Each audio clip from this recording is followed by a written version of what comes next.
안녕하세요. 저는 서울에 살며 이른을 바라보고 있는 김경애입니다. 저의 삶은 험난하고도 헌신적인 여정이었습니다.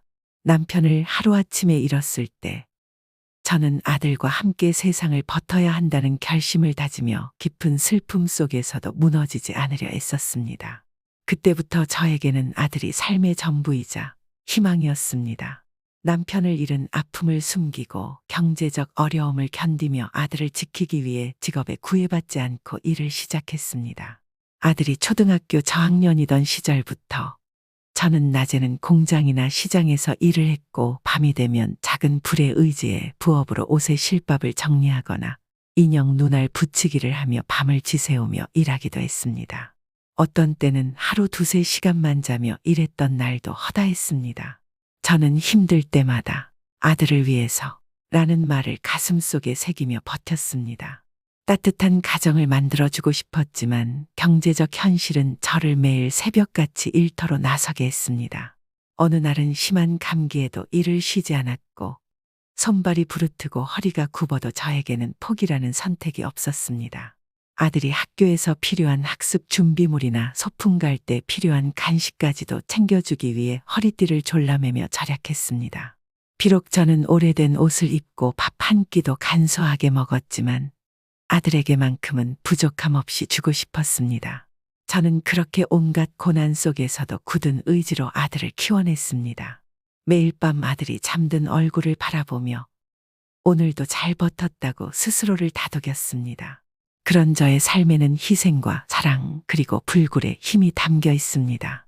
이제 칠순을 바라보는 저는 비록 몸은 예전만 못하지만 아들을 지키기 위해 걸어온 그 길이 자랑스럽고 의미 있음을 느끼며 그동안 저축한 돈으로 남은 노년의 생활을 즐길 날만 남았습니다.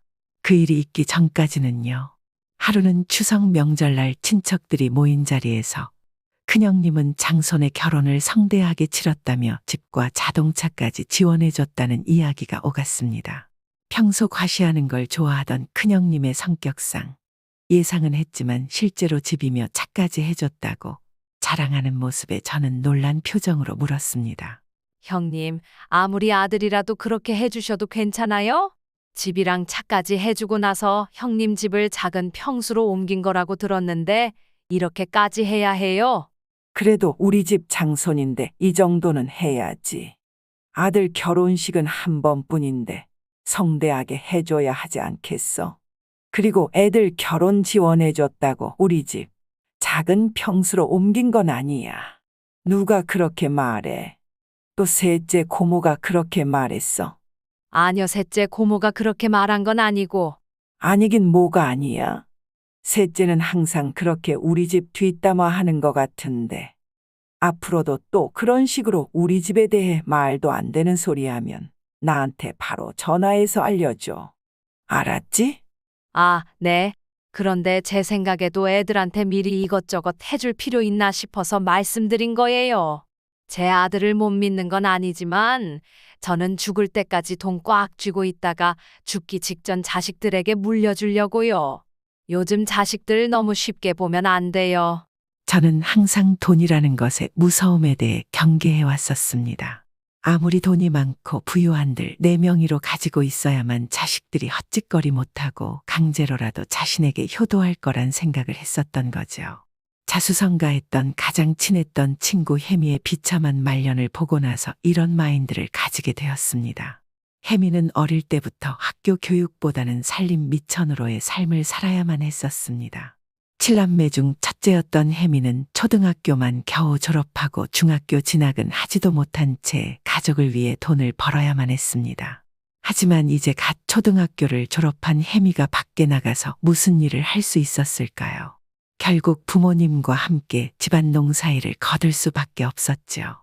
7남매 중 막내 아들만 공부시키기 원했던 부모님의 고집에 의해 똑똑하고 총명했던 혜미는 자신의 꿈을 키워보기도 전에 식구들 먹여 살리는 전선에 뛰어들었던 것입니다.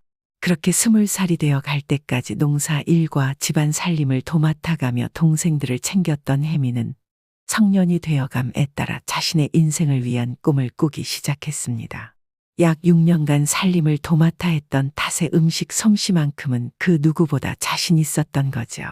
하지만 부모님은 혜미를 놓아줄 생각을 하지 않았습니다. 무엇보다 혜미가 없으면 동생들을 챙겨주거나 집안일을 도맡아 할 사람이 딱히 없었기 때문입니다. 하지만 혜미는 이렇게 자신의 인생을 집안 살림을 위한 부속품으로 살고 싶지는 않았습니다. 그렇게 자신의 인생을 찾기 위해 새벽 첫 차를 타고 서울로 떠나버렸습니다. 하지만 이제 갓 20살에 배운 건 초등교육뿐이었던 혜미가 일할 곳은 마땅치 않았습니다.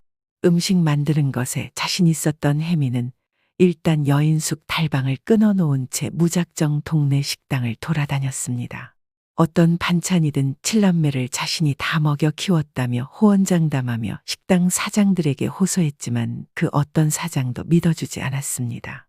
집에서 식구들 먹을 정도 양을 만드는 건 누구나 다 한다며 식당 음식 만드는 게 그리 쉬운 줄 아냐며 면박을 받기 일쑤였죠. 결국 주방에서 음식 만드는 일은 훗날을 도모하고 주방보조로 설거지와 매일 양파 까기, 파 썰기, 식당 청소, 서빙까지 온갖 허드렛 일을 도맡아 하게 되었습니다. 일은 체력적으로 힘들었지만 마음만은 편했습니다.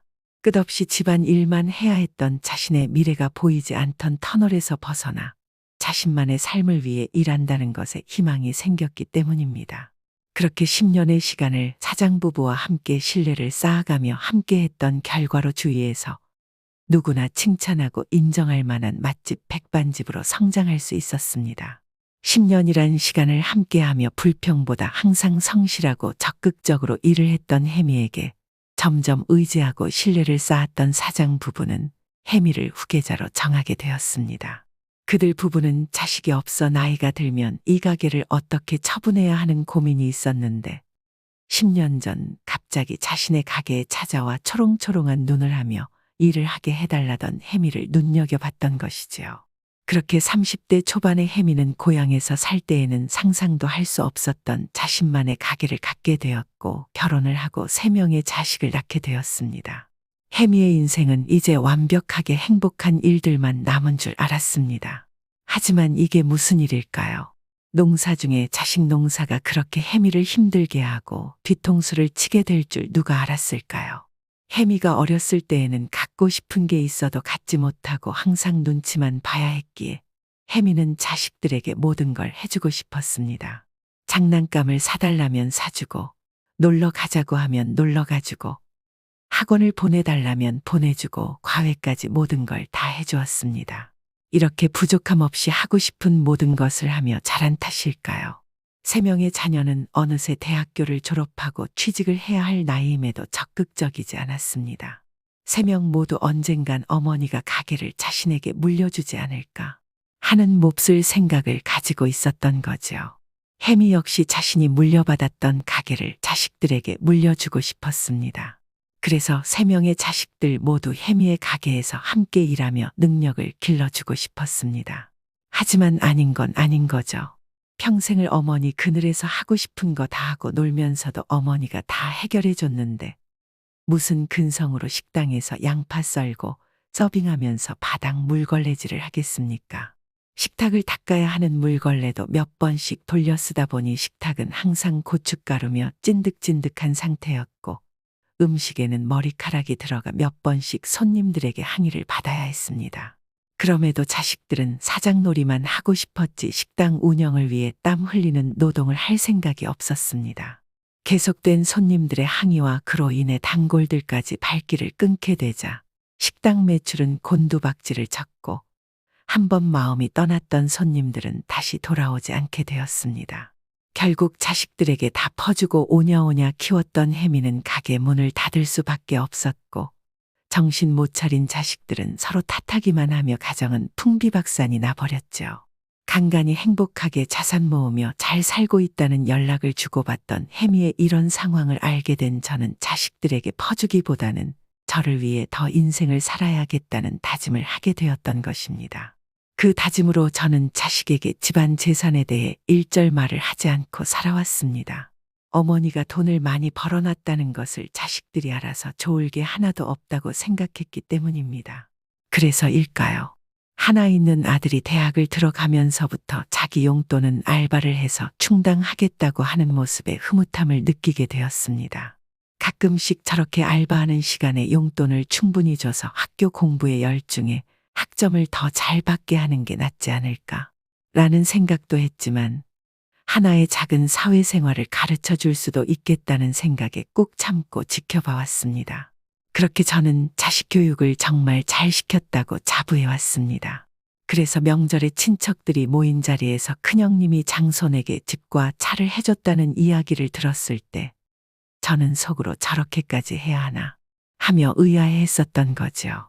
어느덧 시간이 흘러 저희 아들도 장가갈 때가 되었습니다. 과거에 제가 큰형님에게 했던 그 말을 까맣게 잊은 채 막상 자신의 아들이 장가를 간다고 하니 상황은 달라졌습니다.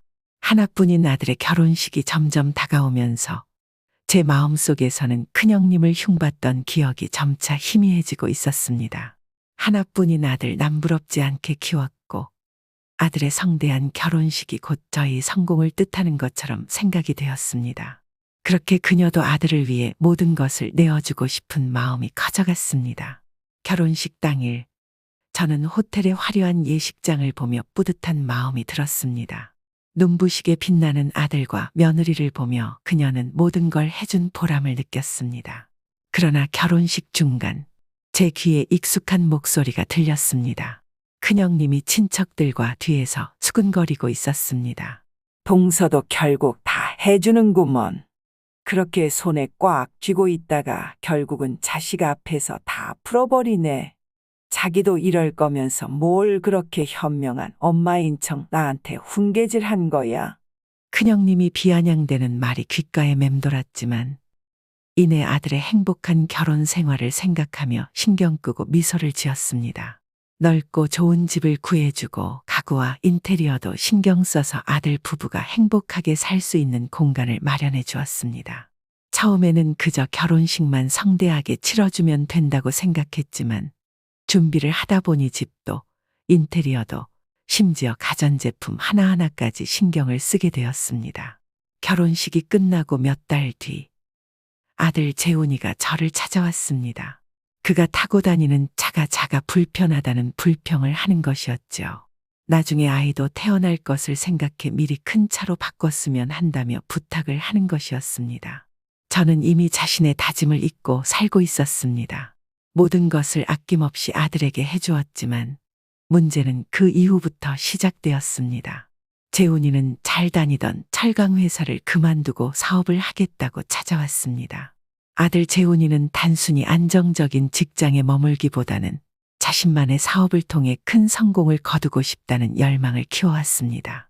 철강 회사에서 성실하게 일했지만 그의 마음속 깊은 곳에는 항상 무언가 더 큰 성취를 이루고 싶다는 갈망이 있었습니다. 직장에서 인정받고 승진도 했지만 늘 뭔가 부족하다고 느꼈습니다. 그것은 바로 돈이었죠. 직장 월급 평생 30년 받아봐야 서울에 내 집 하나 사는 건 절대 못한다고 오직 돈을 벌기 위해서는 사업을 해야 한다는 헛바람이 들기 시작한 것입니다. 자영업이 얼마나 어려운지 제대로 알지도 못하면서 자신은 알바를 많이 해봐서 자신 있다는 것이었습니다. 그런 재우는 친구와 항상 함께 가는 치킨집에 손님들이 끊이질 않는 것을 보고 자신감을 얻게 됩니다. 이거 봐. 우리나라 사람들은 치킨 없이 못 살잖아. 너랑 나랑도 일주일에 최소 한 번은 치킨 먹는데 치킨집은 절대 망할 수 없어. 아들은 그날부터 치킨 프랜차이즈에 대한 정보를 수집하기 시작했습니다. 한국에서 치킨은 남녀노소 불문하고 가장 사랑받는 음식 중 하나였고 치킨 사업은 불황을 모르고 성장하는 대표적인 창업 아이템이라는 것도 알게 되었습니다. 아들은 여러 성공 사례들을 살펴보면서 치킨 프랜차이즈 사업이 자신이 꿈꿔왔던 그 큰 성공을 가져다 줄 수 있을 것이라고 확신하게 되었습니다. 그렇습니다. 제대로 된 시장 조사는 안 해보고 오직 성공 사례만 보고 제대로 헛바람이 든 것이었죠. 엄마, 치킨 가게를 시작하고 싶어요. 1억만 보태주세요. 아들 재훈이 잘 살아보겠다고 하는 거니 걱정은 됐지만 믿어보기로 했습니다. 저는 그렇게 아들에게 1억을 보태주었습니다. 초반 3개월은 오픈빨로 매출이 아주 잘 나왔습니다. 하지만 그 3개월이 아주 제대로 큰 독이 되었습니다. 겁없이 시작했던 가게가 3개월간 승승장구하니 재호는 난 역시 될 줄 알았어 라는 생각에 사로잡혔습니다. 하지만 행복한 오픈빨은 그렇게 오래가지 못했습니다. 지인이며 새로 생겼다는 호기심에 찾아왔던 손님들이 단골로 전환되지 않았던 것입니다. 4개월 차부터 매출은 곤두박질 쳤고 결국 10개월이 됐을 때는 적자로 인해 임대료 내기도 빠듯해졌습니다. 자신의 부족함을 인지하기보다는 요즘 트렌드는 치킨이 아니었다는 말도 안 되는 남 탓을 해대며 결국 가게를 정리하게 됩니다. 아들은 처음부터 저희 지원을 받으면서 안일하게 살던 성격은 아니었습니다. 하지만 결혼 후 부모의 지원을 당연시하고 편하게 살고 싶은 마음이 점차 커지기 시작했습니다. 특히 첫 사업 실패 후 그는 더 이상 자신의 책임을 스스로 감당하려고 하지 않고 점점 더 저에게 의존하게 되었습니다. 아들은 제가 지원해준 집과 차에 앉아 이미 모든 것을 가진 듯 한 착각에 빠졌던 것이지요. 한두 번 커다란 선물을 받으니 어느새 어머니한테 물려받을 재산이 많을 거란 생각에 젖어든 것입니다. 그러다 보니 아내와 함께 여행을 다니거나 비싼 외식을 하는 등 사치스러운 생활을 당연하게 생각했습니다. 저는 그런 아들의 모습을 보며 점점 더 걱정스러워졌지만 아들이 언젠가는 정신을 차릴 거라고 믿고 있었습니다. 그러나 시간이 지날수록 재훈의 태도는 더욱 나빠졌습니다. 저도 집을 해준 뒤 신경 쓰지 말아야 하는데 아들에게 해준 집은 저에게도 하나의 자부심이었습니다. 아들이 결혼하고 새로운 가정을 꾸리면서 모든 것을 시작할 수 있게 해준 것이 저의 노력의 결실이라고 생각했기 때문입니다. 더군다나 치킨집을 실패하고 난 이후에는 종종 아들 집을 방문하고 그곳에서 아들과 며느리가 어떻게 지내는지 확인하곤 했습니다. 처음에는 명절이나 특별한 날에 방문하는 것이었지만 점차 방문 횟수가 잦아졌습니다. 그럴 수밖에 없었던 것이 아들과 며느리가 치킨집을 정리한 이후 일을 할 생각은 안 하고 매일 집에서 같이 게임만 하고 있는 걸 알게 되었기 때문입니다. 경혜 씨는 아들 내외를 다독일 겸 반찬을 싸들고 방문하게 됩니다. 재훈아, 이거 엄마가 집에서 만든 반찬 좀 가져왔어. 냉장고에 넣어둘게. 게임은 적당히 하고. 며느리인 혜진은 처음에는 저희 도움을 고맙게 받아들였습니다. 시어머니가 반찬을 해오고 집안일을 도와주는 것은 분명 호의였기 때문입니다. 그러나 저희 방문이 잦아지면서 점점 며느리는 불편함을 느끼기 시작했습니다. 어머니, 감사하긴 한데 저희가 알아서 할 테니 너무 자주 오시지 않으셔도 돼요. 너희 둘 다 게임만 하고 일할 생각을 안 하는 건 생각 안 하니? 저의 방문과 지적은 며느리에게 큰 스트레스가 되었습니다. 그녀는 남편 재훈에게 그 불편함을 털어놓았습니다. 당신, 제발 어머니한테 말씀 좀 드려. 이렇게 불쑥불쑥 오시고 우리 집안일에 간섭하시는 게 너무 힘들어. 내가 집을 어떻게 꾸리든 그건 우리 둘의 문제잖아. 엄마가 우리를 도와주려고 하시는 거잖아. 당신도 좀 이해해줘. 그리고 우리 집 반찬 거의 다 엄마가 준 걸로 해결하고 있잖아. 그러나 며느리의 불편함은 점점 쌓여갔습니다. 결국 어느 날 제가 또다시 반찬을 싸들고 방문하자 며느리는 참다 못해 불편함을 드러냈습니다. 어머니, 제발 부탁드려요. 저희가 알아서 할 수 있는 일에 너무 관여하지 않으셨으면 좋겠어요. 저도 제 방식대로 집을 꾸리고 싶어요. 아니, 반찬 없다고 매번 김치 달라. 뭐 달라 할 때는 언제고? 니들이 알아서 한다고 오지 말라고? 내가 오고 싶어서 오는 거냐? 너희들이 매번 힘들다 하니까 내가 너희를 도와주려고 이렇게까지 했는데 내가 이렇게 나를 몰아세우는구나. 내가 안 오면 너희 집이 어떻게 될지 걱정돼서 그러는 거야. 저는 황당하면서 불쾌함을 느꼈지만 며느리도 역시 참을 수 없었습니다. 결국 며느리는 저에게 직접적으로 자신들의 가정에 관여하지 말 것을 부탁했고 이로 인해 저와 며느리 사이의 관계는 점점 악화되었습니다. 아들은 아내와의 관계가 어려울 때마다 집 문제를 핑계 삼아 저에게 또다시 도움을 청했습니다. 마치 모든 문제가 현재 집의 크기나 위치 때문인 것처럼 엄마 집에서 살아서 우리 사이가 더 힘들다 라며 불만을 토로하곤 했습니다. 그러던 어느 날 아들은 조심스럽게 말문을 열더니 결국 저에게 또 큰돈을 요구했습니다. 엄마, 집을 새로 장만해 주세요. 이 집이 너무 좁고 아내가 불편해해서요. 우리 관계가 이 집 때문에 나빠진 것 같아요. 그 순간 저는 깜짝 놀랐습니다. 현재 아들이 살고 있는 집은 33평 아파트로 두 사람에게 충분히 넓은 공간이었습니다. 거실과 방이 넉넉하게 있어 신혼부부가 살기에는 부족함이 없는 집이었습니다. 저는 당황스러움과 동시에 씁쓸한 마음이 들었습니다. 아들은 여전히 자신의 문제를 다른 곳에서 찾으며 책임을 회피하려 하고 있었던 것입니다. 저는 진지하게 아들에게 말했습니다. 내가 가진 집이 부족하다니 무슨 소리야? 이 집은 둘이 살기에 충분히 넓고 결혼할 때 내가 원해서 마련해준 집이잖아. 집이 커진다고 너희가 더 행복해질 거라고 생각하니? 아내와 내가 서로 이해하려고 노력하지 않으면 어떤 집에 살아도 마찬가지야. 결혼했으면 이제 내 가정을 너 스스로 챙겨야지. 왜 자꾸 엄마한테 이거 해달라, 저거 해달라 요구하는 거야? 제 말에 아들이 조금이라도 깨달음을 얻길 바랐지만 아들은 고개를 끄덕이기보다는 더 깊이 찡그리며 불만을 드러냈습니다. 오히려 그는 자신의 불행이 전부 저 때문인 양 마치 제가 더 해줄 수 있는 것을 하지 않아 자신이 불행하다는 식으로 얘기했습니다. 엄마가 이해를 못 하셔서 그래요. 요즘 누가 이만한 집에 살아요.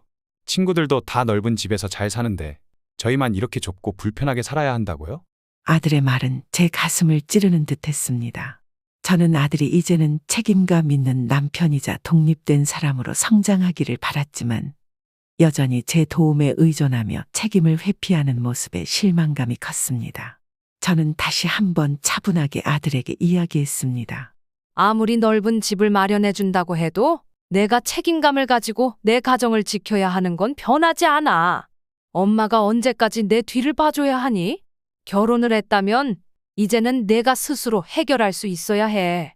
엄마가 할 수 있는 만큼은 이미 다 해줬어. 그러나 아들은 제 말을 받아들이기보다는 여전히 불만에 가득 차 있었습니다.